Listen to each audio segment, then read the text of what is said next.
வணக்கம். அதிர்வு நேரடி அரசியல் கலந்துரையாடல் நிகழ்ச்சியில் உங்கள் அனைவரையும் சந்திப்பதில் மகிழ்ச்சி அடைகின்றோம். இன்றைய தினம் 2 முக்கியமான பிரமுகர்களோடு நாங்கள் பேச இருக்கின்றோம். ஒருவர் முன்னாள் பாராளுமன்ற உறுப்பினரும் மக்கள் விடுதலை முன்னணியின் யாழ் மாவட்ட வேட்பாளருமான ராமலிங்கம் சந்திரசேகர். அடுத்தவர் வீரகேசரி வார வெளியீட்டின் முன்னாள் பொறுப்பாசிரியரும் இலங்கை தொழிலாளர் காங்கிரசின் பதுளை மாவட்ட வேட்பாளருமான வி தேவராஜ்.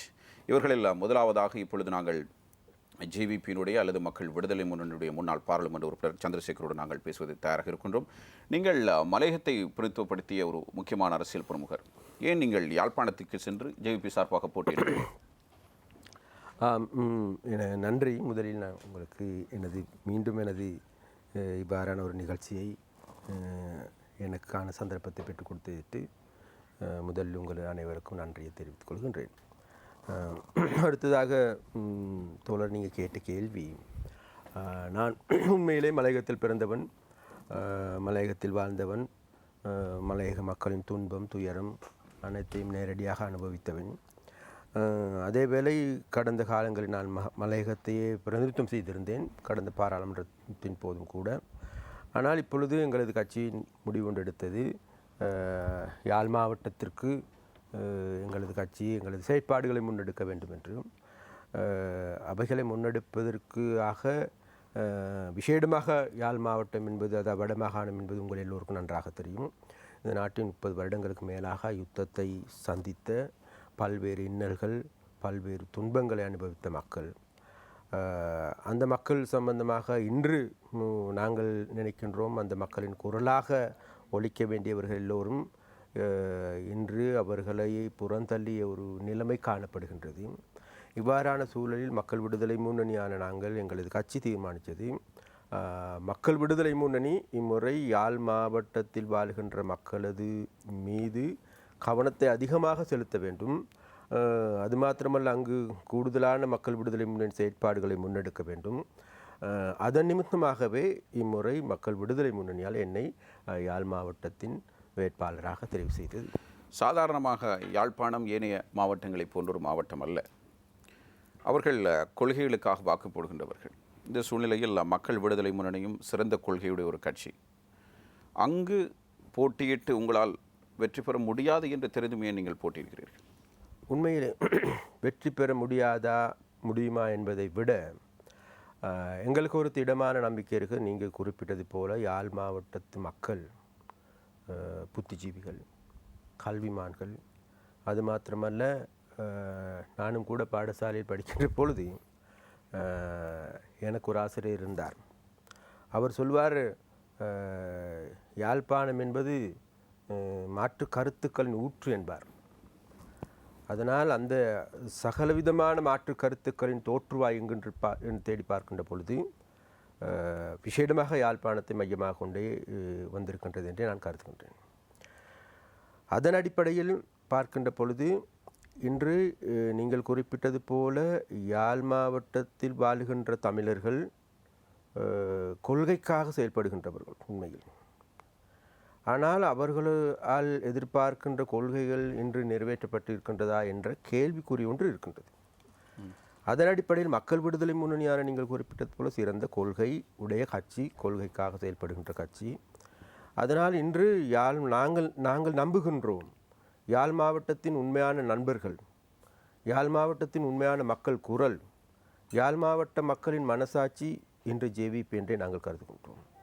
அதனால் இம்முறை இந்த தேர்தலில் மக்கள் விடுதலை முன்னணிக்கு கணிசமான வாக்குகளையும் அதே நேரத்தில் வெற்றி பெறக்கூடிய வாய்ப்புகளையும் யாழ் மாவட்டத்து மக்கள் பெற்று தருவார்கள் என்ற திடமான நம்பிக்கை எங்களுக்கு இருக்கின்றது.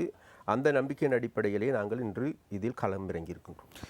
குறிப்பாக நாங்கள் அந்த மாவட்டத்தில் நீங்கள் போட்டியிடுவதன் காரணமாக அந்த மக்களை மையமாக வைத்தே நாங்கள் பேசினால் நன்றாக இருக்கும் என்று நான் நினைக்கிறேன்.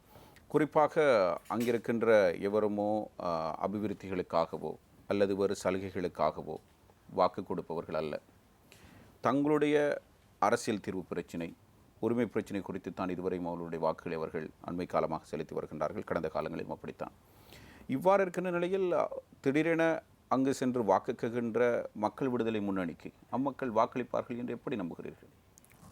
திடமான நம்பிக்கை இருக்கின்றது தோழர்களே. என்னென்றால் மக்கள் விடுதலை முன்னணி சம்பந்தமாக உங்கள் எல்லோருக்கும் தெரியும், கடந்த 30 வருடங்களுக்கு மேலாக யுத்தம் ஒன்று நிலவியது.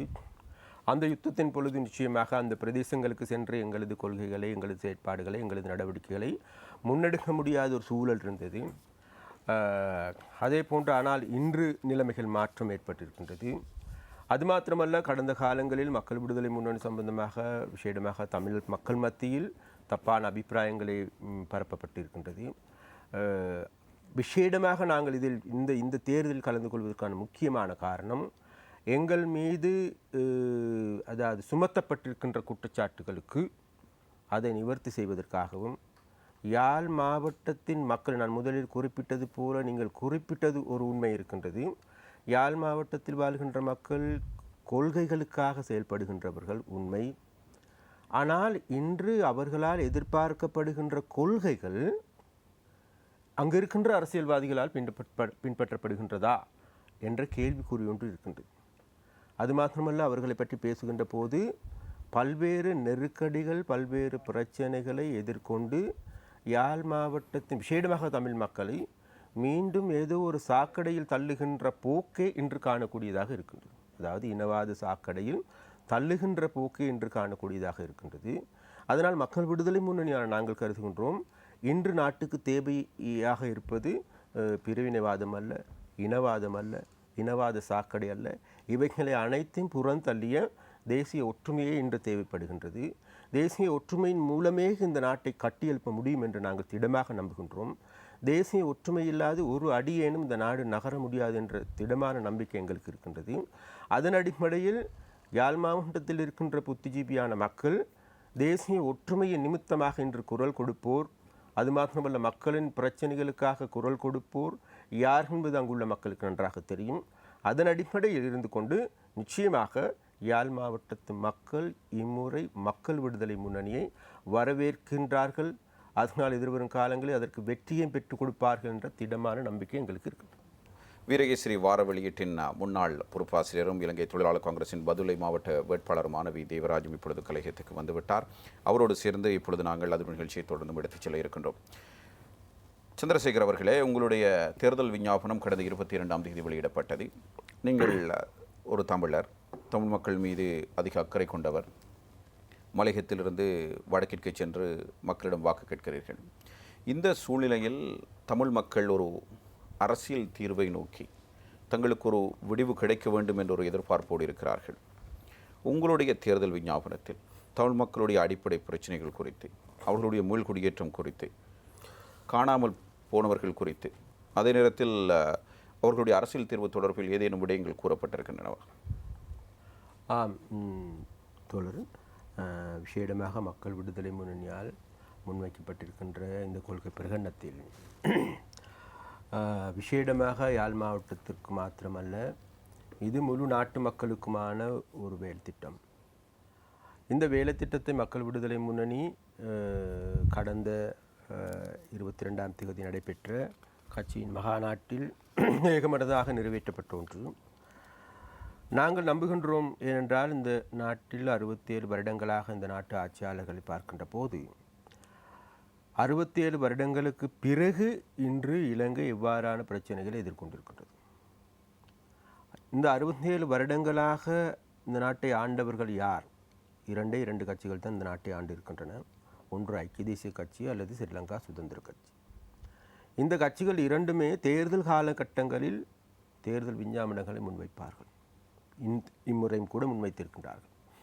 ஆனாலும் கூட அந்த தேர்தல் விஞ்ஞாபனம் அனைத்தும் தேர்தல் முடிந்ததன் பிறகு அது குப்பை தொட்டியில் வீசுகின்ற செயற்பாடாகவே இது நாள் வரைக்கும் இங்கு நாட்டில் கருதப்பட்டிருக்கின்றது.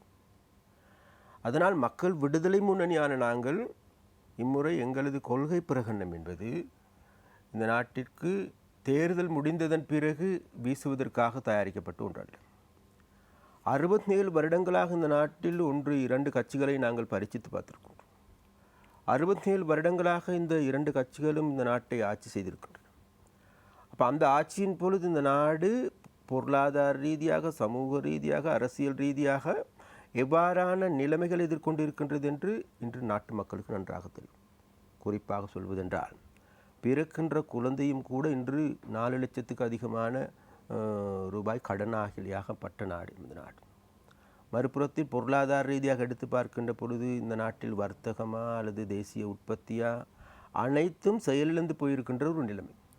அதனால் மக்கள் விடுதலை முன்னணியான நாங்கள் இந்த நாடு, அதாவது 67 வருடங்களுக்கு பிறகு இந்த நாட்டை திரும்பி பார்க்கின்ற பொழுது, ஒன்று நாடு முன்னேறி இருந்தால் மக்கள் ஏழையாக இருப்பார்கள் ஒரு சில இடங்கள். ஆனால் மக்கள் முன்னேறி இருந்தால் நாடு பின்தள்ளப்பட்ட நிலைமையில் இருக்கும். ஆனால் இலங்கை பொறுத்தவரையில் நாடு மேலையாக இருக்கின்றது, மக்களும் ஏழையாகவே இருக்கின்றார்கள், வறுமைக்குள்ளாக்கப்பட்ட நிலைமையில் இருக்கின்றார்கள். இன்று இலங்கையில் வாழ்கின்ற மக்களது 142% மக்கள் இன்றும் கூட $2 குறைவான வருமானத்தை பெறுகின்ற மக்களாகவே நாங்கள் இருக்கோம். அது மாத்திரமல்ல, இன்று கலை கலாச்சார ரீதியாக எடுத்துக்கொண்டாலும் சரி, போதைப் பொருள் எடுத்துக்கொண்டாலும் சரி, அனைத்து வழிகளிலும் இன்று நாடு சீரழிக்கப்பட்ட நிலையை காணப்படுகின்றது. இவ்வாறான நிலையில் இருக்கின்ற எமது நாட்டை மீட்டெடுக்க வேண்டிய தேவை இந்த நாட்டை நேசிக்கின்ற, நாட்டில் இருக்கின்ற மனசாட்சி உள்ள அனைத்து மக்களதும் கடப்பாடாக இருக்கின்றது. அதன் அடிப்படையிலேயே மக்கள் விடுதலை முன்னணி இந்த நாட்டை கட்டியெழுப்புகின்ற வேலை திட்டத்தை மக்கள் விடுதலை முன்னணி முன்வைத்திருக்கின்றது. குறிப்பாக வடமாகாண மக்களை பற்றி எதுவும் அதனுள்ளே நிச்சயமாக முதலில் நாங்கள் இந்த நாட்டில் குறிப்பிடுவது, இந்த நாட்டில் அதாவது அடிமையில்லா மனிதனை தோற்றுவிக்க வேண்டும். அதாவது ஒரு நீதியான சமூகம், நேர்மையான மனிதன், அடிமையில்லா மனிதனை உருவாக்குவதை நோக்கமாக கொண்டே இன்று இந்த கொள்கை பிரகடனம் தயாரிக்கப்பட்டிருக்கு. அதன் உள்ளே மலையக மக்களது பிரச்சனை தனியாக விவாதிக்கப்பட்டிருக்கின்றது. அதே போன்று வடகிழக்கில் வாழுகின்ற மக்களது இது நாள் வரைக்கும் 67 வருடங்களாக, அதற்கு முன்பிருந்தும் கூட புறையோடி போயிருக்கின்ற தேசிய பிரச்சனையை தீர்ப்பது எப்படி? இன்று நாங்கள் தேடி பார்க்கின்ற பொழுது ஒவ்வொரு அரசியல் கட்சிகள் தேசிய பிரச்சனை தீர்ப்பதற்காக பல்வேறு வழிமுறைகளை, பல்வேறு கொள்கைகளை முன்வைத்திருக்கின்றார்கள். ஆனால் மக்கள் விடுதலை முன்னணியான நாங்கள் உங்கள் எல்லோருக்கும் நன்றாக தெரியும், இந்த தேசிய பிரச்சனை தொடர்பாக இன்று நேற்று அல்ல, 1985ஆம் ஆண்டு எங்களது கட்சியின் ஸ்தாபகரான பேரன்புக்குரிய தோழர் ரோஹண விஜயவீர அவர்கள் இலங்கையின் தேசிய பிரச்சனையும் பாட்டாளி வர்க்கத்தின் தீர்வும் என்ற தலைப்பின் கீழ் ஒரு பாரிய ஆய்வறிக்கை ஒன்று சமர்ப்பித்திருந்தார். அது இன்று புத்தக வடிவத்தில் இருக்கின்றது. அதனுள்ளே நாங்கள் இந்த நாட்டின் தேசிய பிரச்சனை தோற்றுவாய் எப்படி என்று நல்ல முறையில் இனம் கண்டிருக்கின்றோம். இதை தீர்க்க வேண்டிய விஞ்ஞான ரீதியான தீர்வு என்ன என்பதை நாங்கள் இனம் கண்டிருக்கின்றோம். இந்த நாட்டினுடைய பிரச்சனையை தீர்க்க முடிவது இந்த நாட்டை தமிழர் என்று, சிங்களவர் என்று, முஸ்லீம் என்று தனித்தனியாக மக்களை பிரிப்பதன் மூலமாக அல்ல. இந்த மூவின மக்களும் ஒரு தாய் மக்களாக ஒரு கொடியின் கீழ் வாழக்கூடிய ஒரு சூழலை ஏற்படுத்தப்பட வேண்டும். அந்த சூழலை ஏற்படுத்துவதை நிமித்தமாக கொண்டு கடந்த 67 வருடங்களாக நாங்கள் திரும்பி பார்க்கின்ற பொழுது நாட்டில் இருக்கின்ற அனைத்து அரசியல் கட்சிகளும் இனவாதத்தை மூலதனமாக பயன்படுத்தி இருக்கின்றார்கள்.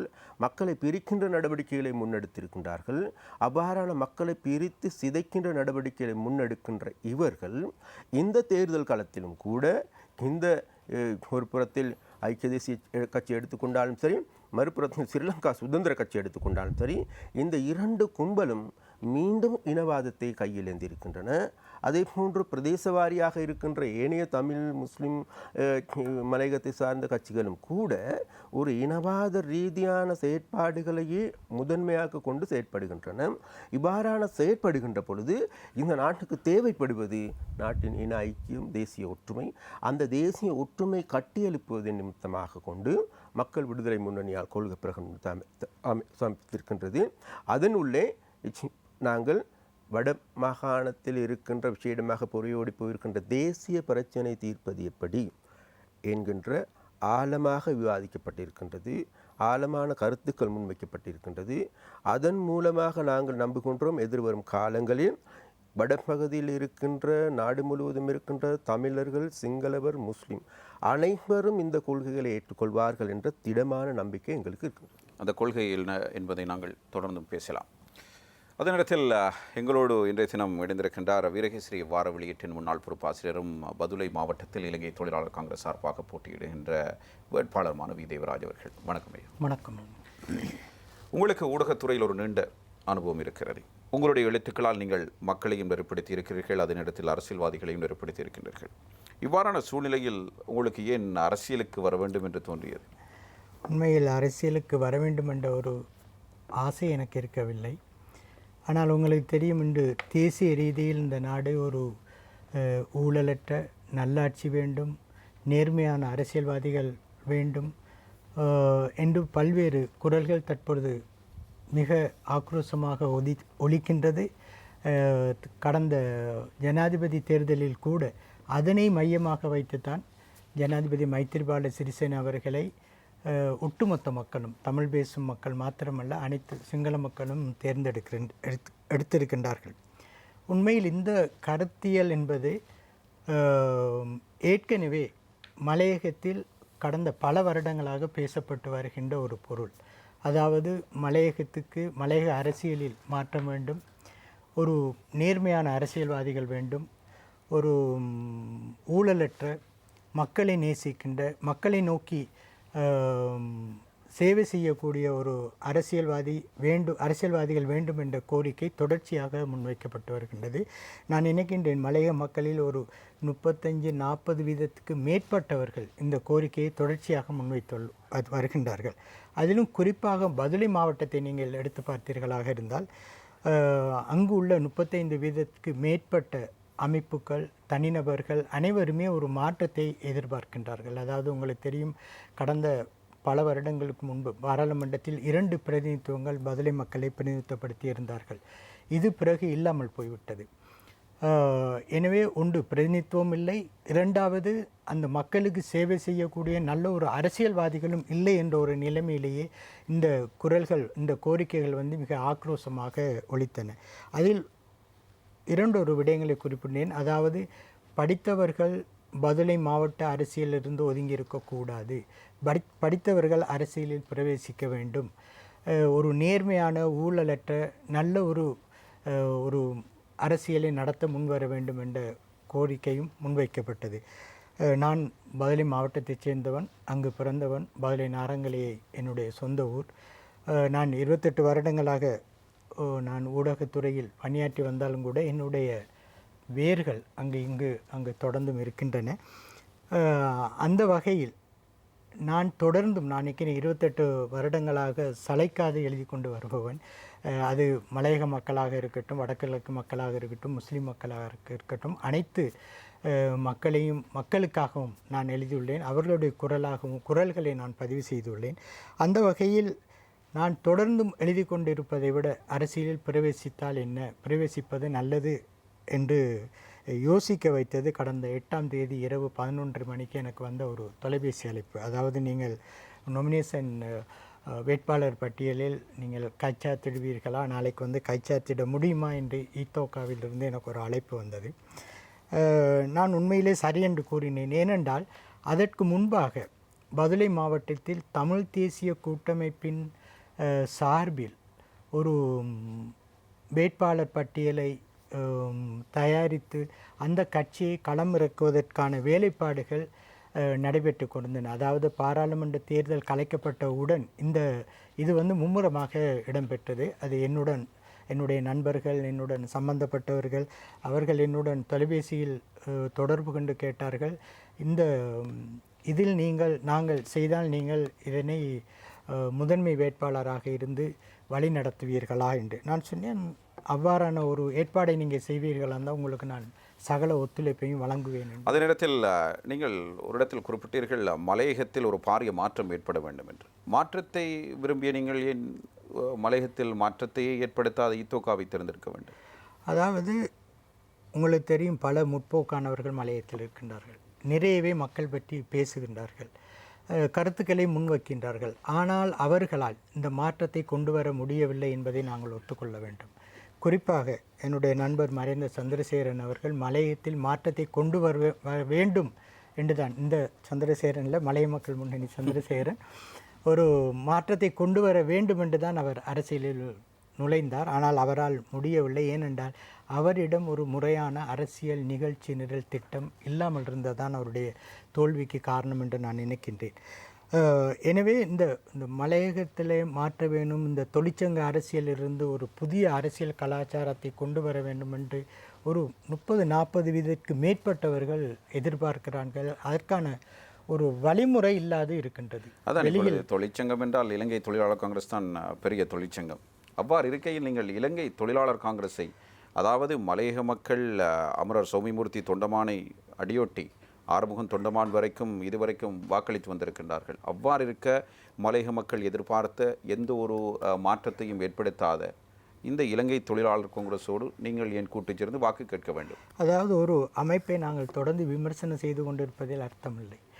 அதாவது ஏற்கனவே நான் குறிப்பிட்டேன், அதாவது ஒரு மலையகத்தில் மாற்றம் வேண்டும் என்று முற்போக்காக சிந்திப்பவர்கள் எல்லாரும் இருந்தும் கூட நடைமுறை ரீதியாக யதார்த்தமாக அவர்களால் ஒன்றும் சாதிக்க முடியவில்லை. எனவே என்னை பொறுத்து என்னிடம் ஒரு அரசியல் திட்டம் என்னிடம் அரசியல் திட்டம் இருக்கின்றது. அதாவது நான் 28 வருட கால இந்த ஊடகத்துறையில் ஏதோ ஓரளவு என்னால் சாதிக்க முடிந்தது, மக்களை சிந்திக்க வைத்தேன்.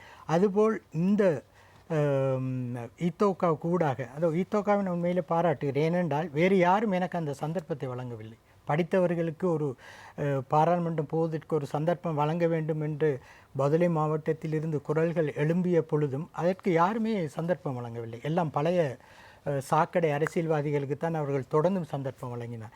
எனவே ஈத்தோகா ஒரு சற்று வித்தியாசமாக சிந்தித்து என்னை ஒரு வேட்பாளராக நிறுத்தியுள்ளது என்று நினைக்கின்றேன். என்னை பொறுத்து நான் ஈத்தோகா வேட்பாளராக நிற்கின்றேனே ஒழிய சேவல் சின்னத்தில் நான் ஈத்தோகா அங்கத்தவன் அல்ல, ஈத்தோகா ஆதரவாளன் அல்ல. அதே நேரத்தில் மலையகத்தில் எந்த அரசியல் தொழிற்சங்கத்திலும் நான் அங்கத்தவனோ ஆதரவாளனோ அல்ல. நான் ஒரு பொது வேட்பாளர். அதாவது மக்கள் மாற்றத்தை விரும்புகின்றார்கள். அந்த மாற்றத்துக்கான சின்னமாக நீங்கள் சேவல் சின்னத்தை கருதி எனது இலக்கம் 6க்கு வாக்களியுங்கள், நான் மாற்றத்தை கொண்டு வருகின்றேன். இரண்டாவது, உங்களுக்கு தெரியும், தற்பொழுது நண்பர் சந்திரசேகரன் அவர்கள் குறிப்பிட்டார் ஜேவிபி தன்னுடைய தேர்தல் விஞ்ஞாபனத்தை வைத்திருக்கின்றது என்று. அதாவது இலங்கையின் தேர்தல் வரலாற்றில் முதல் முறையாக ஒரு வேட்பாளர் தேர்தல் விஞ்ஞாபனத்தை வைத்திருக்கின்றார். அது நான் தான். அந்த தேர்தல் விஞ்ஞாபனம் 2 நாட்களுக்கு முதல் தொழிலாளர்கள் கையில் கொடுக்கப்பட்டு இரவு 7 மணிக்கு கொடுக்கப்பட்டு காலையில் 8:30 மணிக்கு அது பற்றிய கலந்துரையாடல்கள் நடைபெற்றதை நான் நேரடியாக பார்த்தேன். உண்மையிலே எனக்கு ஆச்சரியமாக இருந்தது. அது ஒரு 4-5 பக்கங்கள் கொண்டது. அதை மிக கவனமாக உன்னிப்பாக வாசித்து அது குறித்து அவர்கள் விவாதிக்க தொடங்கியிருக்கின்றனர். எனவே அதே எனக்கு ஒரு வெற்றி. நான் இந்த தேர்தலில் வெற்றி பெறுகின்றனோ இல்லையோ, ஆனால் மக்களை ஒரு அரசியல் நோக்கி நான் சிந்திக்க வைத்திருக்கின்றேன் என்பது குறித்து நான் வெற்றி அடைகின்றேன். என்றால் அந்த தேர்தல் விஞ்ஞாபனத்தில் நடைமுறை சாத்தியமான விஷயங்கள் தான் குறிப்பிட்டுள்ளேன். ஒரு 4 பக்கம் அவர்களை சொந்த காலில் நிற்க வைப்பது, ஒரு இலவச சட்ட உதவி, இப்போது பல விஷயங்கள், கல்வி, ஒரு வீட்டுக்கு ஒரு பட்டதாரியை உருவாக்க வேண்டும் என்பது ஒரு இலக்கு, மற்றது மலையத்துக்கான பல்கலைக்கழகம், இதுவரை பேசி வருகின்றால் நடைமுறைக்கு வரவில்லை. இவ்வாறு பல விடயங்களை நான் அதை உள்ளடக்கி இருக்கின்றேன். முதல் முறையாக ஒரு தேர்தல் விஞ்ஞாபனத்தை நான் கையளித்துள்ளேன். அதாவது உங்களுக்கு தெரியும், வேட்பாளராக நிற்பவர்கள் ஒரு கார்டை கொண்டு போய் தான் கொடுக்கிறார்கள். அந்த கார்டில் அவருடைய படம் இருக்கும், அவருடைய சின்னம் இருக்கும், அவருடைய இலக்கம் இருக்கும், அல்லது அவருடைய தலைவருடைய படத்தை போட்டிருப்பார்கள். ஆனால் நான் அந்த கார்டுடன் ஒரு தேர்தல் விஞ்ஞாபனத்தையும் மக்களுடைய கையில் கொடுக்கின்றேன். இதனை நான் செய்வேன், அந்த உறுதிமொழியுடன் தான் அவரிடம் வாக்கு கேட்கின்றேன். அதே நேரத்தில் ஈத்தோகா சார்ந்தவர்களை மாத்திரமில்லை, ஏனையவர்களையும் நான் கதைத்து வென்றெடுத்துள்ளேன். அதாவது நீங்கள் ஒரு பொது உங்களுக்கு ஒரு மாற்றம் வேணும், அதற்கு என்னை இந்த சேவல் சின்னத்துக்கு ஊடாக தெரிவு செய்யுங்கள் என்ற ஒரு கருத்தை முன்வைத்து அவர்களை நான் வென்றெடுத்துள்ளேன். நீங்கள் அவசரமாக தேர்தலுக்கு வந்தவர்கள் என்று குறிப்பிட்டீர்கள். ஒரு கட்டத்தில் நீங்கள் கூறுகிறீர்கள் நீங்கள் ஒரு இலங்கை தொழிலாளர் காங்கிரஸ்காரரும் அல்ல, அதன் ஒரு நான் ஒத்துக்கொள்கிறேன். அவ்வாறு இருக்க மலையகத்தில் புறையோடி போயிருக்கின்ற ஒரு கட்சியில் நீங்கள் வாக்கு கேட்டுவிட்டு எப்படி உங்களுக்கு முடியும்? அதான் உங்களுக்கு சொன்னேன், நான் பொது வேட்பாளர். ஈத்தோகாவுக்கும் எனக்கும் இடையில் எந்த விதமான உடன்படிக்கையும் இல்லை. ஈத்தோகா என்னிடம் இதுவரை நீங்கள் வெல்வதற்கு ஒரு கருவியாக ஈத்தோகா சின்னத்தை பயன்படுத்துகிறீர்கள். அப்படியே வைத்துக் கொள்ளலாம். அதாவது நான் ஏற்கனவே உங்களுக்கு கூறினேன், முற்போக்கான சிந்தனை உள்ளவர்கள், மலையத்தில் மாற்றம் காண வேண்டும் என்று எதிர்பார்ப்பவர்கள் யாருமே வெற்றி அடையவில்லை. அவர்களுக்கென்று ஒரு தளம் கிடைக்கவில்லை. எனக்கு ஒரு தளம் கிடைத்துள்ளது. ஆனால் ஈத்தோகா அதை நான் ஈத்தோகா கூட்டத்திலேயே நான் சொல்லியிருக்கின்றேன். அவர்கள் அதற்கு மறுப்பு தெரிவிக்கவில்லை. ஏனென்றால் ஒரு படித்தவர் வேண்டும் என்பதற்காக என்னை போட்டிருக்கின்றார். சில ஈத்தோகா முக்கியஸ்தர்களும் தங்களுடைய பிரச்சாரத்தின் போது மிக தெளிவாக மக்களுக்கு குறிப்பிடுகின்றார்கள். அதாவது, நீங்கள் படித்தவர்கள் வேண்டுமென்றீர்கள், நாங்கள் ஒரு பட்டதாரியை உங்கள் முன் கொண்டாந்து வைத்திருக்கின்றோம், அவருக்கு வாக்களித்து வெற்றி பெற செய்வது உங்களுடைய பொறுப்புன்னு அவர்கள் மக்களுக்கு மிக தெளிவாக குறிப்பிட்டுள்ளார்கள். எனவே என்னுடைய வரவு, நான் பேசுகின்ற விடயங்கள் அனைத்தையும் ஈத்தோகா ஒரு தங்களுக்கு எதிரானது என்றோ அல்லது தங்களுக்கு எதிரான விமர்சனம் என்றோ அவர்கள் எடுக்கவில்லை. இதனை அவர்கள் ஒரு நல்ல பக்கத்தில் தான் பார்க்கின்றார்கள். அந்த வேளை இது கூட இப்போ நீங்கள் கூறினீர்கள் ஈத்தோகாவில் புறையோடி போயிருக்கின்ற அது இதெல்லாம் ஈத்தோகாவுக்கு விருப்பமான நிறைய பேர் இருக்கின்றால் அவர்களை நான் வென்றெடுத்துள்ளேன். அதை நான் மிக தெளிவாக கூறுகின்றேன்.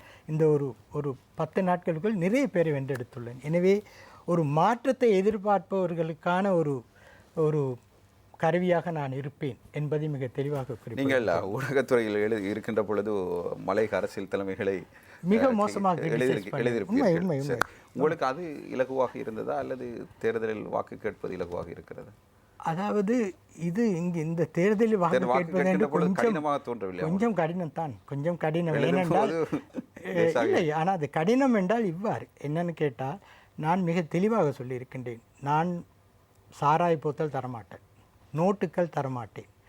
நீங்கள் என்னுடைய தேர்தல் விஞ்ஞாபனத்தை வாசித்து உங்களுக்கு ஒரு மாற்றம் வேண்டுமென்றால் நீங்கள் எனக்கு வாக்களிக்கலாம். அதற்கான பிரதிபலன் என்னால் தர முடியும். அந்த சாராய போத்தலுக்கும் எதுக்கும் நீங்கள் வாக்களிக்கும் என்றால் தயவு செய்து எனக்கு வேண்டாம். அப்படி என்றால் இலங்கை தொழிலாளர் காங்கிரஸ் பணம் கொடுக்கிறது, சாராய போத்தல் இலங்கை தொழிலாளர் காங்கிரஸ் மலையக அரசியல் பல அரசியல் தலைவர் கொடுக்கிறார்கள். அதாவது நான் பார்த்தேன், ரோட்டில் அப்படியே வரிசையாக அடுக்கியிருக்கிறது, வர வர எடுத்து குடித்து வைத்து விட்டு போகின்றார்கள். சரியா? அதாவது ஒரு அரசியல்வாதி எங்கள் ஊர் நாரங்கலையில் நான் பிறந்த இடத்திலிருந்து ஒரு 25 பேரை நன்றாக தண்ணீர் குளிப்பாட்டி கொண்டு போய் பதிலில் கொண்டு போய் மீண்டும் தண்ணீர் குளிப்பாட்டி என்னை பற்றி சொல்லியிருக்கிறார். அவர் என்ன ட்ரேட் யூனியன் இதுக்கெல்லாம் எதிரானவர், அவர் என்ன மலையத்துக்கு செய்தார், பதிலுக்கு என்ன செய்தார் என்றெல்லாம் பல கேள்விகளுக்கு. ஆனால் அவர் கொடுத்த போதையில் இருந்தவரே எழும்பி சொல்லியிருக்கிறார், அவர் எங்கள் ஊரை சேர்ந்தவர், அவர் எங்களுக்கு நிறைய செய்திருக்கிறார், அவரை பற்றி கதைக்காதீர்கள், அவருக்கு நாங்கள் வாக்களிப்போம் என்று. இன்னொருவர் போதையிலும் மிக தெளிவாக அவர்கள் இருக்கின்றார்கள். போதையில் கூறியிருக்கின்றார், அவர் இந்த தொழிற்சங்கங்கள் பற்றியோ அரசியல் பற்றியோ எழுதியதில் என்ன தவறு இருக்குன்னு நீங்கள் கூறுங்கள் என்று. அவரால் ஒன்றும் பதில் கூற முடியவில்லை. எனவே மக்கள், நான் போதையில் அவர்களை ஆற்ற விரும்பவில்லை, ஏனென்றால் நான் ஒரு சமுதாயத்தை சீரழிக்க நான் விரும்பவில்லை. ஆனால் அவர்கள் போதையிலும் மிக தெளிவாகத்தான் இருக்கின்றார்கள் என்பதுதான் இந்த உதாரணத்தை குறிப்பிட்டேன். இலங்கை தொழிலாளர் காங்கிரஸ் தன்னுடைய சரிந்த செல்வாக்கை உயர்த்தி கொள்வதற்கு உங்களை பயன்படுத்துவதாக நீங்கள் உணரவில்லை? நான் அப்படி யோசிக்கவில்லை. நான் ஏன் அவர்களை பயன்படுத்துகிறேன் என்று நான் யோசிக்கக்கூடாது?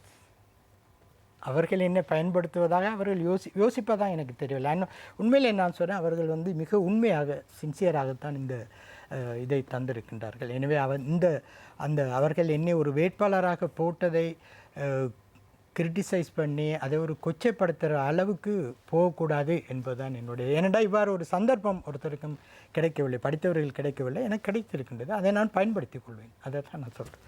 சரி, நாங்கள் தொடர்ந்தும் பேசலாம் வீரகேசரி வார வெளியீட்டின் முன்னாள் பொறுப்பாசிரியர் வி. தேவராஜ் அவர்களோடு. அதே நேரத்தில் சகோதரர் ராமலிங்கம் சந்திரசேகர், நீங்கள் தமிழ் மக்களுடைய தேசிய பிரச்சனைகள் குறித்து பேசினீர்கள். எனக்கு அது பற்றி கொஞ்சம் தெரிந்து கொள்ள வேண்டும். மக்கள் விடுதலை முன்னணி என்ன நிலைப்பாட்டில் இருக்கிறது? தோட்ட தொழிலாளர்கள் இல்லை, இப்பொழுது நாட்டில் தேசிய பிரச்சனை இருப்பதாக நீங்கள் கூறினீர்கள். அதற்கு முன்பு இன்னொரு விடயத்தை சொல்லிவிட்டேன், நான் அந்த இடத்துக்கு வரலாம் என்று நினைக்கின்றேன். இப்பொழுது நண்பர் தேவராஜா அவர்கள் பல விடயங்களை குறிப்பிட்டார்கள். நீங்களும் அங்கு அரசியல் செய்கின்ற பொழுது சாராய போத்தல் பண நோட்டு வழங்கியிருக்கிறீர்கள். என்னவென்றால் தோழர் அவர்களே, விசேடமாக எனக்கு ஒரு வேதனை இருக்கின்றது. என்னவென்றால், இப்போ தேவராஜா என்பவர் ஒரு மூத்த பத்திரிகையாளர். அது மாத்திரமல்ல, கடந்த காலங்களில் அவர்கள் எழுத்தாற்றல் இதுவரையை நாங்களும் கூட கற்று வாசித்து அதிலிருந்து பல படிப்பினைகளையும் கூட பெற்றுக்கொண்டது உண்டு. ஆனால் அப்படியானவர்கள் இன்று இலங்கை தொழிலாளர் காங்கிரஸிடம் சென்று சரணடைந்திருக்கின்ற போது எங்களுக்கு வேதனையாகும். எனக்கு தனிப்பட்ட ரீதியாக வேதனையாகும். ஒரு விடயம் இல்லை, நீங்கள் ஒரு சந்தர்ப்பத்தை வழங்கி இருக்கோம். நீங்கள் அவ்வாறு கருதலாம். அது அதில் சரி, அவருடைய கேள்வி நியாயம் தானே. ஏன் மக்கள் விடுதலை முன்னணி நான் ஏன் என்ன கேட்கவில்லை என்று நான் கேட்கின்றேன். கட்சியில் ஒரு இல்லை சந்தர்ப்பத்தில் நான் கேட்கிறேன், கேட்கறதுக்கு பதில் நீங்களும் சொல்லுங்க. மலையகத்தில் இல்லை, நீங்கள் யாழ்ப்பாணத்தில். அதாவது நான் உங்களுடைய ஆரம்பகால வகுப்புகளுக்கு சென்றவன், அட்வான்ஸ் லெவல் படிக்கிற நேரம் நான் சில கருத்து முரண்பாடுகள் காரணமாக அதிலிருந்து விலகியவன், சிறு வயதிலேயே அதற்குள் போனவன். அதை நான் உங்களுக்கு இல்லை தேவராஜ் அவர்களே, மக்கள் விடுதலை முன்னணி உங்களை அழைத்ததா இல்லையா என்பது வேறுபடவில்லை. ஆனால் என்றால் இது உங்களுடைய தனிப்பட்ட கருத்தா அல்லது மக்கள் விடுதலை முன்னணி என்னிடம் நீங்கள் கேட்கின்ற பொழுது ஏன் நீங்கள் மக்கள் விடுதலை முன்னணியில் இணையவில்லை கொச்சையா பேச வராதீங்க. இல்லை நான் சொல்ல ஏனென்றா நீங்க நான் உங்களுடைய அரசியல் சம்பந்தமா நான் கதைக்க தயாரா இருக்கிறேன். மிக மோசமான விமர்சனங்களை வைப்பதற்கும் தயாரா இருக்கு. ஆனால் நான் எதற்கு இது களம் அல்ல. ஏனென்றால் நான் கதைக்க வந்திருக்கின்ற விடயம் என்னுடைய மக்களை பற்றியது, பதுளை மாவட்ட மக்களை பற்றியது, ஜேபி பற்றியதோ, நான் ஐதோகாவில் சேர்ந்தது பற்றியதோ அல்ல. தயவு செய்து நீங்கள் இதை ஒரு விவகாரமாக எடுத்து நேரத்தை வீணடிக்காதீர்கள். என்றால் எனக்கு நிறைய விடயங்கள் சொல்றதுக்கு இருக்குது. இல்லை உங்களுக்கு போல எங்களுக்கு சொல்றதுக்கு இருக்குது. சரியா? இப்போ நான் சொல்ல வந்து என்னன்னு கேட்டால், சரியா, இப்போ உங்களை விமர்சிக்கிறதுக்கோ உங்களை கிரிட்டிசைஸ் பண்ணுறதுக்கோ எனது நோக்கம் அல்ல. ஏனென்றால் இன்று எங்களுக்கு எல்லாருக்கும் தெரியும், அதற்காக நீங்கள் பயன்படுத்துகிற சொற்றொடர் வந்து உங்களுக்கு தெரியும் தோழர்களே, தோட்ட தொழிலாளர்கள் என்பது ஒரு நாள் 2 நாள் வாழ்கின்ற மக்கள் இந்த நாட்டில் 180 வருடங்களுக்கு மேலாக இந்த நாட்டுக்காக 4 பரம்பரைகள் இந்த தேயிலை செடிகளுக்கு, தென்னஞ்செடிகளுக்கு, ரப்பர் செடிகளுக்காக உரமாகிய மக்கள். அதே போன்று இன்று எங்களுக்கு எல்லோருக்கும் தெரியும், இந்த இலங்கை தொழிலாளர் காங்கிரஸுக்கும் 75 வருடங்களுக்கு மேலே பூர்த்தியாகி இருக்கின்றது. ஆனால் இன்று தோட்ட தொழிலாளர்களது நிலைமை என்ன? பிறக்கின்ற பிள்ளைகளில் 142% பிள்ளைகள் இன்னமும் மந்த பூசணத்தில் பிறக்கின்றார்கள் என்றால், கர்ப்பமாக இருக்கின்ற பெண்களில் 132% இரத்த சோகையால் பீடிக்கப்பட்டு இருக்கின்றார்கள்.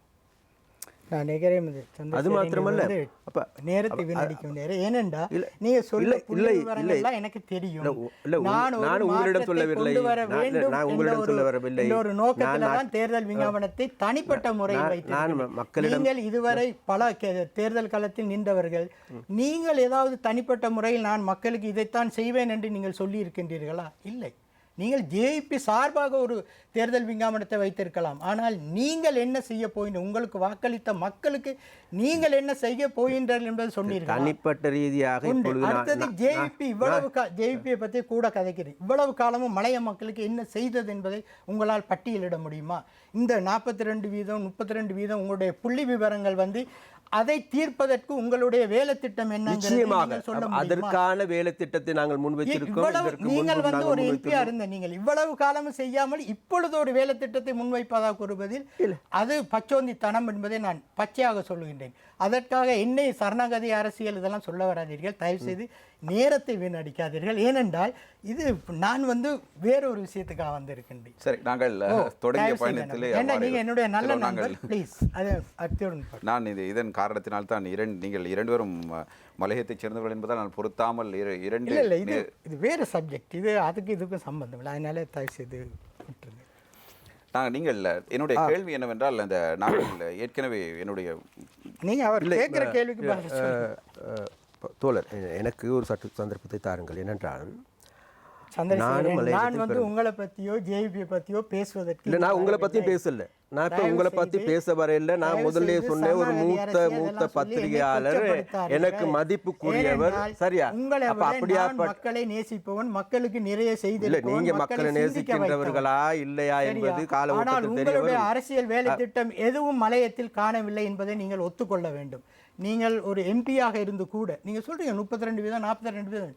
உங்களுடைய வேலை திட்டம் ஏதாவது உண்மையிலேயே நடைபெற்றிருந்தால் இந்த நீங்கள் குறிப்பிடுகின்ற வீதங்கள் குறைந்து இருக்க வேண்டும். அப்படி என்றால் நீங்கள் எந்தவித வேலை திட்டத்தையும் மலையகத்தில் கொண்டு நடத்தவில்லை என்பதுதான் அது அர்த்தம்.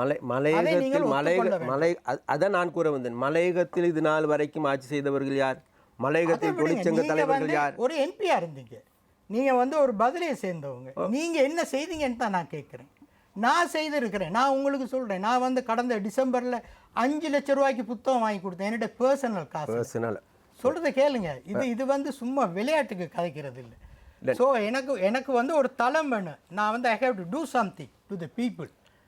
உங்களை மாதிரி சும்மா மேடையில் காய்ச்சி போட்டுட்டு வரதுக்கு நான் ரெடி இல்லை. உண்மையில் உங்களோட நான் விவாதிக்க தயார். எது வடக்கு கிழக்கு தொடர்பாக நீங்கள் போய் நிற்கிற சம்பந்தமாக நான் நிறைய கேள்வி கேட்கலாம். ஆனால் எனக்கு அது வந்து எனக்கு தேவையில்லாத விஷயம். ஏன்னா நீங்கள் உங்களோட பாலிட்டிக்ஸை நீங்கள் பாருங்கள். நான் ஒரு மதுரை மாவட்டத்திலேருந்து ஒரு மாற்றத்தை கொண்டு வரணும்னு தான் நான் இறங்கி இருக்கிறேன். ஏனெண்டா 28 வருஷம் நான் எழுதியிருக்கிறேன் இந்த மக்களுக்காக. இப்படியே போனால் எங்களுடைய நேரம் காரணத்தினால் நாங்கள் தொடர்ந்து நாங்கள் அடுத்த கட்டத்துக்கு செல்லலாம்.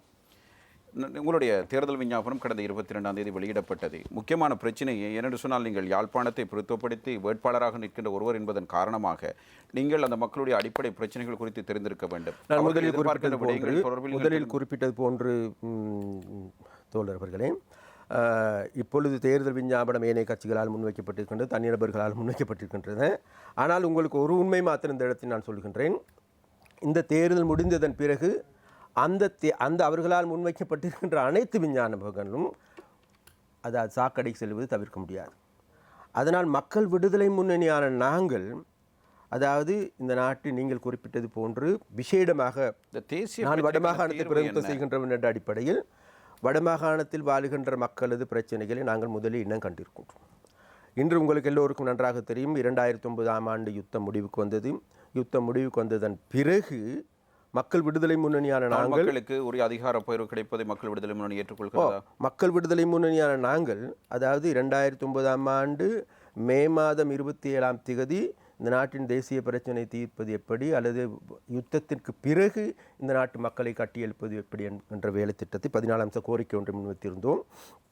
அதன் அடிப்படையில் அதன் பிறகு நாங்கள் இந்த நாட்டின் தேசிய பிரச்சனையை தீர்ப்பதற்கான அணுகுமுறை என்கின்ற துணைப்பொருளின் கீழ் எங்களது வேலை திட்டம் ஒன்றை முன்வைத்திருந்தோம். அதனுள்ளே இந்த நாட்டில் நாங்கள் இன கண்டுகின்ற பிரச்சனை தான் விசேடமாக வடமாகாணத்தில் வாழ்கின்ற மக்கள் இன்று பல்வேறு இன்னல்களை சந்தித்திருக்கின்றார்கள். அதாவது மீள்குடியேற்றம் இன்றும் சரியான முறை நடைபெறவில்லை. அவர்கள் முகம் கொடுக்கின்ற பாரிய பிரச்சனையாக காணி பிரச்சனை இருக்கின்றது. அது மாத்திரமல்ல, மீனவர்கள் முகம் கொடுக்கின்ற பிரச்சனை இருக்கின்றது. அதே போன்று காணாமல் போனவர்களுடைய பிரச்சனை இருக்கின்றது. அது மாத்திரமல்ல, இன்று வடமாகாணத்தில் மாத்திரம் 49,000க்கு அதிகமான விதவை பெண்கள் இருக்கின்றார்கள். அது மாத்திரமல்ல, 28,000க்கு அதிகமான சிறுவர்கள் பெற்றோர்களை இழந்த நிலைமையில் இருக்கின்றார்கள். அதே போன்று 8,000க்கு அதிகமானவர்கள் இன்று முதியவர்கள் இன்று யாரும் அனாதரவற்ற நிலைமையில் இருக்கின்றார்கள்.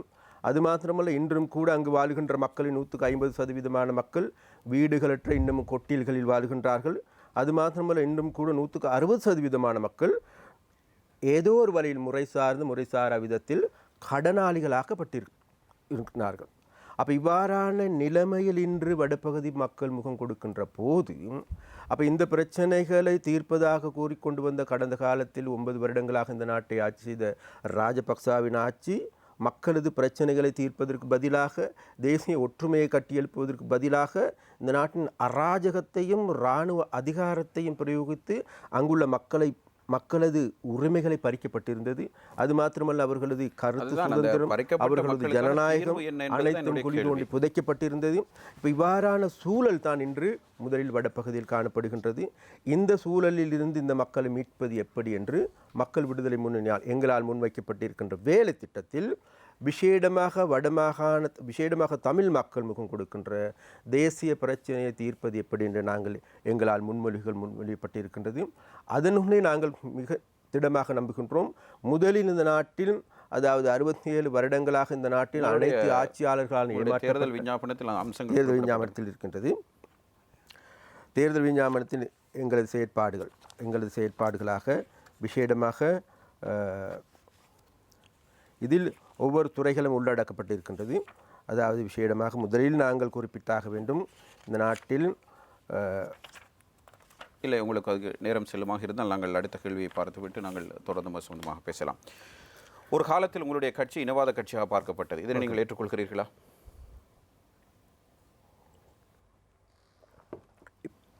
ஒரு காலத்தில் மாத்திரமல்ல. ஏற்றுக்கொள்கிறீர்களா?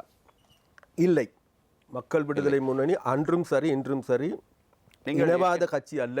இனவாத கட்சி அல்ல என்று இப்பொழுது குறிப்பிடுகிறீர்கள். நிகழ்ச்சியை ஆரம்பித்த உடனே நீங்கள் குறிப்பிட்டது ஒரு காலத்தில் மக்கள் விடுதலை முன்னணி இனவாத கட்சியாக பார்த்தார்கள் என்று.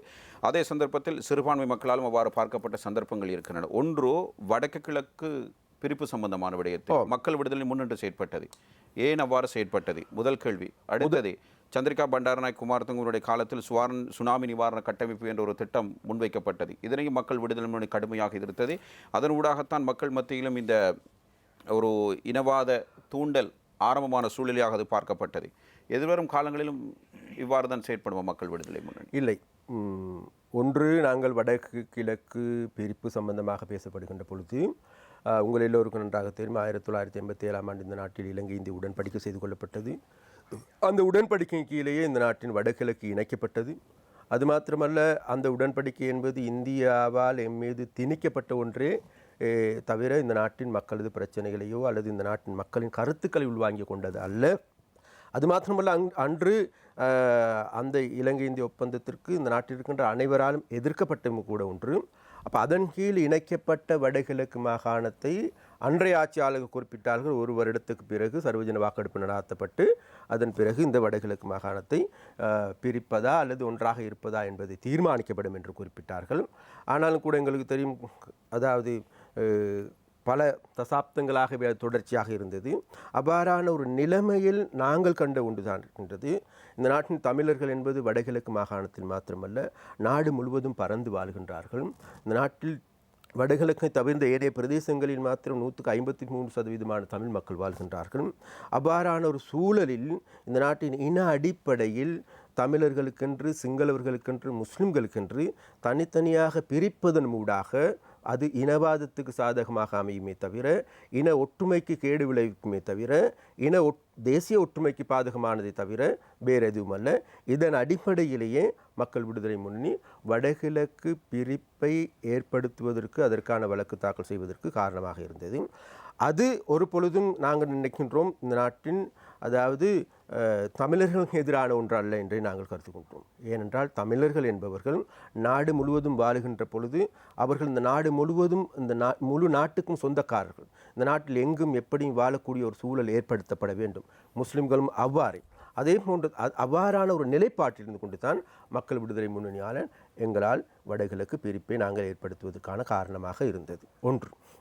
இரண்டாவதாக நீங்கள் குறிப்பிட்டது போன்று வடகிழக்கில், அதாவது சுனாமி ஏற்பட்ட பொழுது சுனாமி நிவாரண சபை உருவாக்கப்பட்டது. அந்த சுனாமி நிவாரண சபை உருவாக்கப்பட்டதன் பிறகு அன்று மக்கள் விடுதலை முன்னணியான நாங்கள் எங்களது கட்சியில் இருந்த அமைச்சர்கள் அனைவரும், 4 அமைச்சர்கள் இருந்தார்கள், 4 அமைச்சர்கள் பதவி விலகி அதற்கு எதிர்ப்பை தெரிவித்தோம். அதற்கு எதிர்ப்பை தெரிவித்ததற்கான பிரதானமான காரணம், ஒரு உண்மை நாங்கள் இந்த இடத்தில் குறிப்பிட்டாக வேண்டும். எங்களது கட்சியின் செயலாளர் டில்வின் சில்வா அவர்கள் அம்பாந்தோட்டையில் ஒரு கூட்டத்தில் பேசுகின்ற பொழுது அம்பாந்தோட்டையில் வாழ்கின்ற மக்களிடம் குறிப்பிட்டார்கள். அதாவது இப்பொழுது வெளிநாடுகளிலிருந்து 48,000 கோடி ரூபாய் கடன் இருப்பதாகும். அந்த 48,000 கோடி ரூபாயும் வடகிழக்கு பிரதேசத்துக்கு கொடுக்க வேண்டும். ஆனால் சுனாமி நிவாரண சபை என்பது ஒரு சாராருக்கு மாத்திரமல்ல, அதில் அனைவரும் உள்வாங்கப்பட வேண்டும். நாங்கள் குறிப்பிட்டது தான், நாட்டின் அரசியல் கட்சிகள், அனைத்து அரசியல் கட்சிகளும், சிவில் அமைப்புகள், தமிழ் சிங்கள முஸ்லிம் கட்சிகள் அனைத்தையும் உள்ளடக்கிய அரசு அதிகாரிகள், NGO அமைப்புகள் அனைத்தையும் உள்ளடக்கி ஒன்றாக அமையப்பட வேண்டுமே தவிர, அல்லது அது தனிநபரிடம் அல்லது தனி ஒரு இயக்கத்திடம் கையளிப்பதே மக்கள் விடுதலை முன்னணி எதிர்த்தது.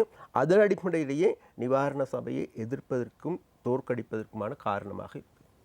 சரி, நாங்கள் இந்த கேள்வியோடு திரு தேவராஜ் அவர்களோடு நாங்கள் பேசலாம் என்று இருக்கின்றோம். குறிப்பாக அதிகார பகிர்வு என்று வருகிற போது இப்பொழுது சர்வ கட்சிகளும் கூடி எதிர்வரும் காலங்களில் இந்த ஆட்சி மாற்றத்துக்கு பிறகு பேசியிருக்கின்றன.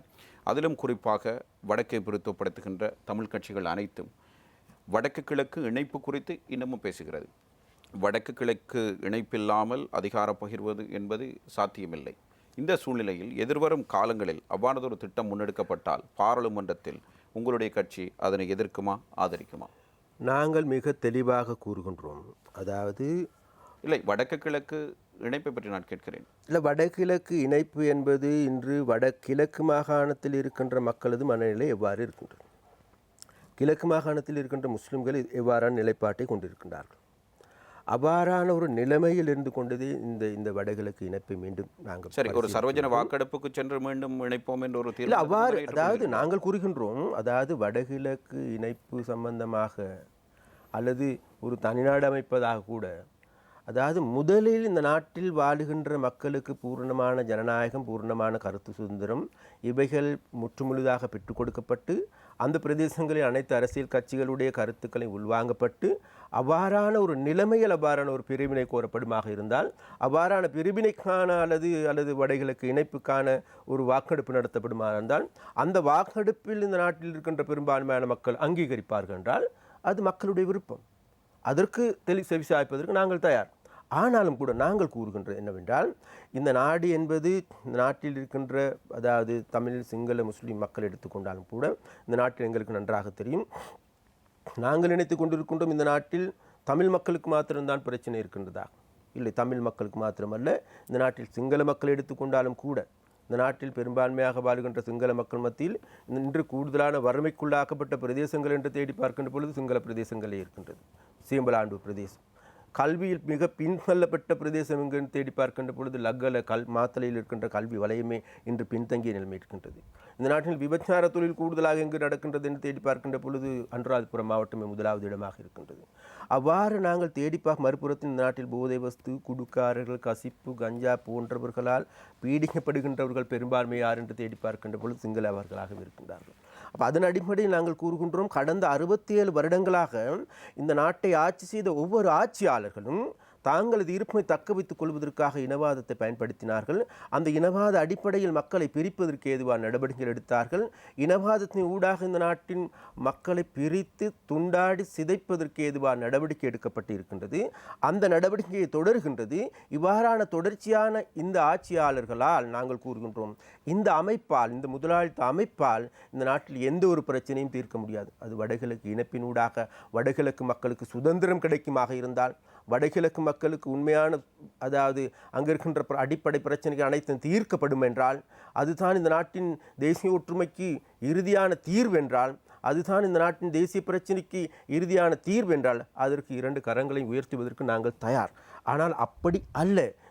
இந்த நாடு என்பது இந்த நாடு மாத்திரமல்ல, உலகத்தில் இருக்கின்ற எந்த ஒரு நாடும் எடுத்துக்கொண்டாலும் கூட மக்களை அதாவது இன அடிப்படையில் பிரிக்கப்படுகின்ற நாடுகள் சின்ன பின்னமாக்கப்படுமே தவிர மக்கள் மேலும் மேலும் கஷ்டத்துக்குள்ளாக்கப்படுவார்களே தவிர மக்கள் மேலும் துன்பங்களை அனுபவிக்கின்ற சூழல் ஏற்படுமே தவிர மக்களது ஐக்கியமோ மக்களது பிரச்சனைகளோ தீர்க்கப்பட போவதில்லை. அதன் மூலமாக இந்த நாட்டின் பிரிவினைவாதிகளுக்கும் ஏகாதிபத்தியவாதிகளுக்கும் சாதகமாக அமையுமே தவிர வேறு எதுவும் அல்ல என்பதே மக்கள் விடுதலை முன்னணி நிலைப்பாடாகும்.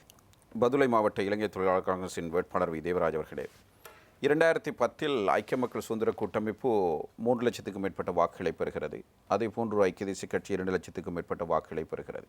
ஆனாலும் கூட பதுளை மாவட்டத்தில் எந்த ஒரு வேட்பாளரும் தெரிவாகவில்லை. மலையக மக்கள் முன்னணி தனித்து போட்டியிட்டு இருந்தது. அக்கட்சிக்கும் 11,000 வாக்குகள் அளவில் தான் கிடைத்திருந்தது. இந்த சூழ்நிலையில் நீங்கள் ஊடகத்தில் இவ்வளவு அனுபவம் கொண்ட ஒரு என்ற அடிப்படையில் இம்முறை தேர்தலில் பதுளை மாவட்டத்தில் போட்டியில் எடுத்த முடிவு தீர்க்கமானது தான் சரியானது என்று கருதுகிறீர்களா?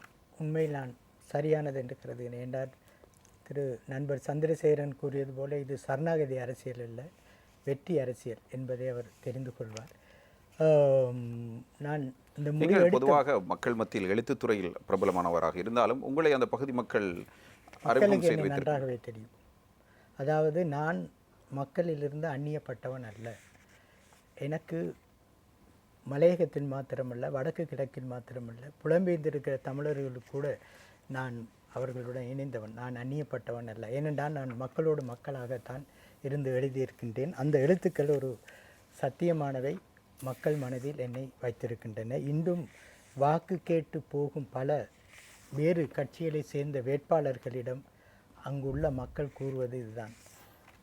ஒரு தேவராஜ் எலெக்ஷன் கேட்கிறார், அவருடைய எழுத்துக்களை நாங்கள் வாசித்திருக்கின்றோம், அவருக்குத்தான் எங்களுடைய வாக்கை அளிப்போம் என்று கூறும் அளவுக்கு அவர்கள் இருக்கின்றார்கள் என்றால் தேவராஜை தெரியாமல் அவர்கள் தங்களுடைய கருத்தை தெரிவிக்கவில்லை. இரண்டாவது, பஸ்களில் கூட இன்று என்னை பற்றி பேசப்படுகின்றது, கலந்துரையாடப்படுகின்றது. அதாவது நான் எழுதி கொண்டிருந்த பொழுது கூட அவ்வளவு தூரத்துக்கு பேசப்படவில்லை. இன்று நான் பேசப்படுகின்றேன். அதற்காக நான் அதை பெருமையாக கருதவில்லை. ஆனால் மக்கள் ஒரு மாற்றத்தை விரும்புகிறார்கள். அதன் அடிப்படையில் தான் அந்த உரையாடல்கள் இருக்கின்றன என்பதை என்று நினைக்கின்றேன். நீங்கள் கூறினீர்கள், உண்மையில் அந்த நேரம் பிரதிநிதித்துவம் இழக்கப்பட்டது. ஆனால் தமிழர் பிரதிநிதித்துவத்தை இழப்பதற்காக அவர்கள் கொடுத்த விலை அதிகம். அந்த வாக்குகளை சிதறடிப்பதற்காக அண்ணளவாக 2 லட்சம் சிறுபான்மை வாக்குகள் இருக்கின்றன பதிலை. அதனை சிதறடிப்பதற்காக, தமிழர் பிரதிநிதித்துவத்தை வரவிடாமல் செய்வதற்காக கோடிக்கணக்கில் சிலருக்கு கொட்டப்பட்டது. அது ரகசியமல்ல, எல்லாருக்கும் தெரியும். அது யார் இந்த சூட்கேஸ் வாங்கி கொண்டு வாங்கினாரு. சில அரசியல் கட்சிகளுக்கு இடையில் கூட பெரும் முரண்பாடான அது இருந்தது. அதாவது, உன்னால் தான் நான் தோற்றேன் என்று ஒருவர் கூற, இன்னொருவர் இல்லை, அவர்கள் எனக்கு இவ்வளவு கொடுத்தார்கள், நான் இவ்வளவு வாக்கு தான் கேட்டார்கள், நான் இவ்வளவு வாக்குகள் எடுத்து கொடுத்தேன் என்று கூறிய சம்பவங்கள் கூட பதுளை மாவட்டத்தில் இருக்கின்றன. எனவே இந்த தமிழ் அரசியல்வாதிகளை பொறுத்து அவர்களுக்கு ஒரு தமிழ் பிரதிநிதித்துவம் வர வேண்டும் என்பதில்லை, தாங்கள் எவ்வளவு பெற்றுக்கொள்ளலாம் இந்த தேர்தலில் இருந்து என்ற ஒரு நோக்கில் தான் செயற்பட்டதினால்தான் அந்த பிரதிநிதித்துவம் விளக்கப்பட்டது உண்டு. இரண்டாவது, உங்களுக்கு தெரியும், தொடர்ச்சியாக பதுளை மாவட்டத்தில் பிரதிநிதிகளாக இருந்த தமிழ் அரசியல்வாதிகள் மக்களை மறந்த நிலையில் செயற்பட்டதின் ஒரு விளைவு தான் என்னை போன்றவர்கள் இந்த அரசியலுக்கு நுழைவதற்கு காரணம். உண்மையில் நான் அவர்களுக்கு நன்றி சொல்கின்றேன். ஏனென்றால் அவர்கள் விட்ட பிழை, அவர்கள் அந்த மக்களுக்கு ஏதும் செய்ய தவறியனால தான் என்னை போன்றவர்கள் வர வேண்டும் என்று அவர்கள் கேட்கின்றார்கள். அதற்குத்தான் நான் போனேன். வேறு நான் இது ஒரு சரணாகதி அரசியல் நடத்துவதற்கு நான் போகவில்லை என்பதை நான் மீண்டும் குறிப்பிடுகின்றேன். ஆனால் இந்த முறை கள நிலவரம், நான் ஒரு பத்திரிகையாளன் என்ற முறையில் கடந்த 10 நாட்களுக்கு மேல் அங்கு என்ன நடைபெறுகின்றது, யார் யார் எங்கு நிற்கின்றார்கள், எந்த வேட்பாளர் எவ்வாறு பிரச்சாரம் செய்கின்றார், நான் சகல தகவல்களையும் திரட்டி கொண்டுதான் முந்தா நாளிலிருந்து நான் என்னுடைய பிரச்சாரத்தில் இறங்கியுள்ளேன், வீடு வீடாக சென்று. என்னை பொறுத்து நான் மிக குறிப்பாக சொன்னேன், எந்த தேசிய கட்சிகளிலிருந்தும் தமிழர் பிரதிநிதித்துவம் வரப்போவதில்லை. ஏனென்றால் அந்த கட்சிகளுக்குள் இருக்கின்ற உட்பூசல்கள் பூதாகரமாக தற்பொழுது எழுந்துள்ளன. அது தமிழர் பிரதிநிதித்துவத்தை மீண்டும் நாசமாக்கும் ஒரு நிலைக்குத்தான் கொண்டு செல்லும். அந்த வகையில் நான் எடுத்த முடிவு சரி என்று நினைக்கின்றேன். அதாவது ஈத்தோகா தனித்து நிற்பதானது ஒரு 1 அல்லது 2 பிரதிநிதிகளை மக்கள் முழுமையாக வாக்களிப்பார்களாக இருந்தால் 3 பிரதிநிதிகளை கூட பாராளுமன்றத்துக்கு கொண்டு வரும் நிலையில் பதுளை மாவட்ட தேர்தல் களம் சாதகமாக இருக்கின்றது.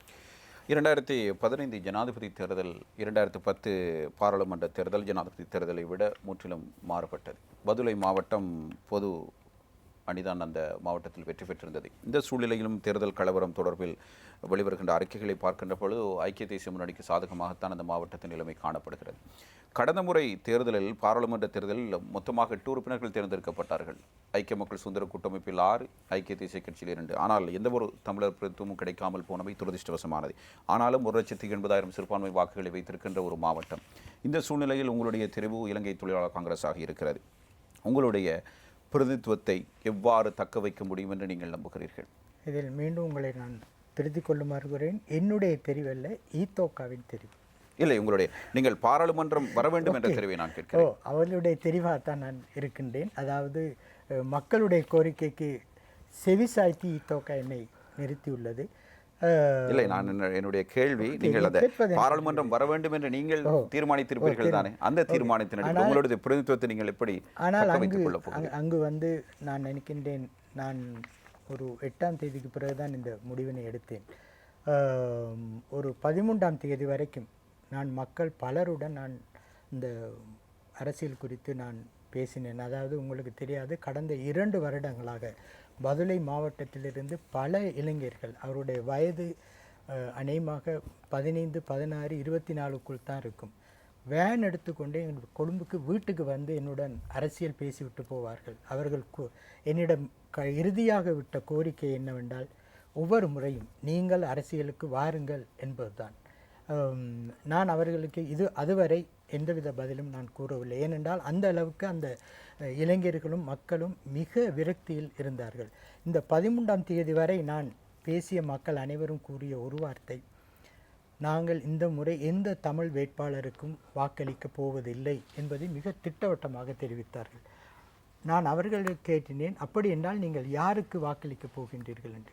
அது பற்றி எங்களுக்கே தெரியாது என்றார்கள். பிறகு கூறினார்கள், நாங்கள் பெரும்பான்மையின வேட்பாளர்களுக்கு வாக்களிப்போம் என்று. நான் கேட்டேன், அதன் மூலம் உங்களால் உங்களுடைய பிரதிநிதித்துவத்தை உறுதிப்படுத்தி கொள்ள முடியுமா என்று. அவர்களும் எங்களுக்கு ஒன்றும் செய்ய மாட்டார்கள், இவர்களும் ஒன்றும் செய்ய மாட்டார்கள், எனவே தீர்மானம் எடுக்க முடியாது, தடுமாறி கொண்டிருப்பதாகத்தான் பெரும்பாலான கருத்துக்கள் வந்தன. ஆனால் 13ஆம் தேதிக்கு பிறகு வேட்பாளர் பட்டியலில் என்னுடைய பெயர் இருந்ததற்கு பிறகு பல தொலைபேசி அழைப்புகள், என்னை நேரில் கண்டவர்கள் அனைவரும் கூறியது இதுதான், எங்களுக்கும் இத்தோகாவுக்கும் இடையில் முரண்பாடு இருக்கலாம், நாங்கள் இத்தோகாவை விரும்பாமல் இருக்கலாம், ஆனால் சேவல் சின்னத்தை ஒரு பொது சின்னமாக எடுத்து எங்களுக்கென்று ஒருவர் பாராளுமன்றம் போக வேண்டும் என்பதற்காக உங்களுக்கு வாக்களிக்க தயாராக இருக்கின்றோம் என்ற கருத்து மிக பரவலாக அலையாக இன்று பதுளை மாவட்டத்தில் இருக்கின்றது.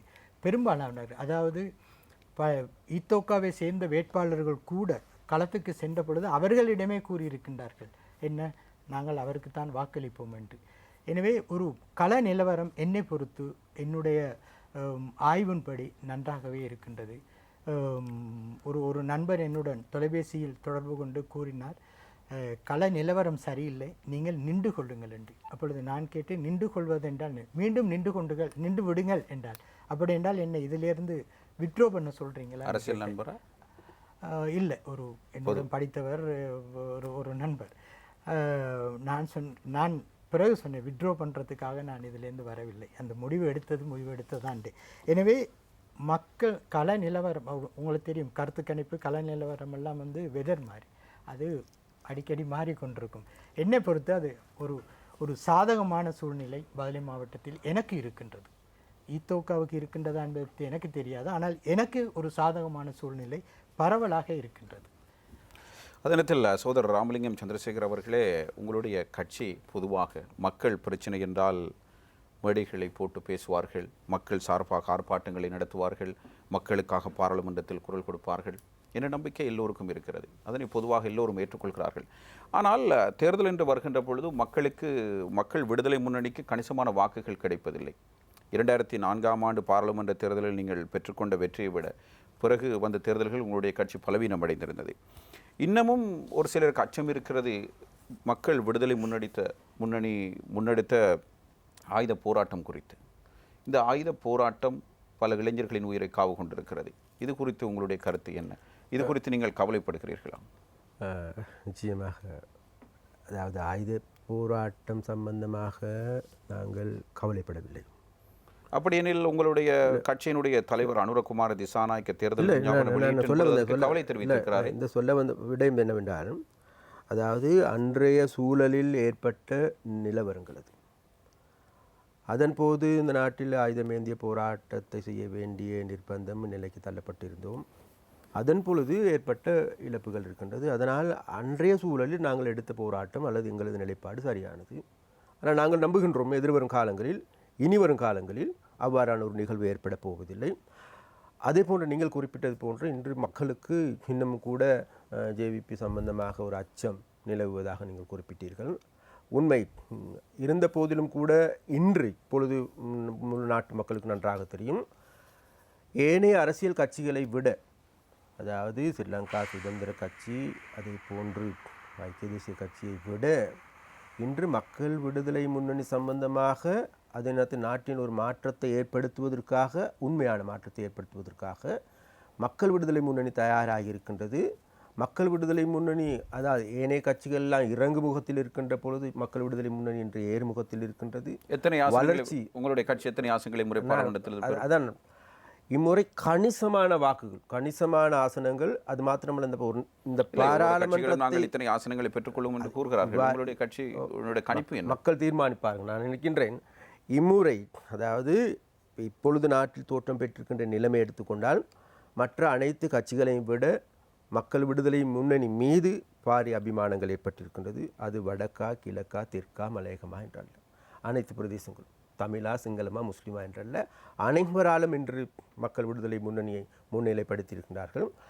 அதனால் எதிர்வரும் தேர்தலில் மக்கள் விடுதலை முன்னணிக்கு கணிசமான, அது மாத்திரமல்ல, பாராளுமன்றத்தை நாங்கள் குறிப்பிடுவது என்னவென்றால் வேறு எதுவும் அல்ல.